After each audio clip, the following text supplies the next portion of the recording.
மெல்லிய மர்மமிக்க குரல். மலைகளும் காடுகளும் சூழ்ந்த ஒரு அமைதியான கிராமத்தில் ஆயன் என்ற ஒரு ஆர்வமுள்ள சிறுவன் வசித்து வந்தான்.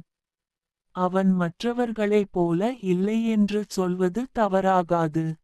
கிராம மக்கள் சாயல் மலைக்குச் செல்ல பயந்தாலும் ஆயன் அதைக் கண்டுபிடிக்க ஆசைப்பட்டான். ஆச்சரியத்துடன் ஒரு நாள் தாத்தாவின் பழைய அடித்தளத்தில் ஒரு பழைய வரைபடத்தை அவன் கண்டுபிடித்தான். அது மலைக்குள் உள்ள ஒரு மறைந்த பாதையை காண்பித்தது. ஒரு சூரிய வடிவ சின்னத்துடன் முடிந்தது. உற்சாகமாக, இது ஒரு பொக்கிஷ வரைபடம்தான். ஆயன் கொதித்து வழியான். அடுத்த காலை விடியற்காலையில் அவன் ஒரு பையை தயார் செய்தான். சோறு, ஒரு டார்ச், தாத்தாவின் பழைய கம்பஸ்.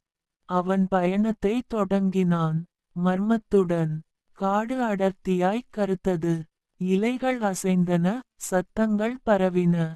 ஆயன் பயப்படாமல் முன்னே சென்றான். மணித்தியாலங்கள் கழிந்ததும் ஒரு நுண்ணிய மலைப்பாதையில் நின்றான். திடீரென குலுங்கல். கற்கள் விழ ஆரம்பித்தன. அவன் தவிர்ந்து ஓடியான். அங்கிருந்தது ஒரு மறைந்த குகை வாசல். எதிரொலியுடன். குகையின் உள்ளே சுவர்கள் ஒளிரும் நவரத்தினங்களால் நிரம்பியிருந்தது. ஆயன் நடைபாதையை பின்தொடர்ந்தான். அவனுக்கு முன் ஒரு பெரிய கல் கதவு. அதன் நடுவில் ஒரு சூரிய வடிவ சாவி துளை. அவன் தாத்தா அளித்த பதக்கத்தை உள்ளே போட்டான். CREAK. கதவு திறந்தது. அமைதியான ஆச்சரியம். உள்ளே தங்கச் சிலைகள், முத்து, மாணிக்கங்கள். நடுவில் ஒளிரும் ஒரு பந்து. ஆழமான மந்திர குரலில். துணிச்சலும் தூய உள்ளமும் உள்ளவரே, சாயல் மலையின் இரகசியத்தை காக்கச் சாத்தியமாய் இருக்கும். அதிரடி. அந்த நிமிடத்தில் தரை சிலரசலாய் குலுங்கியது. அவன் கீழே விழுந்தான். இருண்ட ஒரு நிலத்தடி நதியில் தவித்தான்.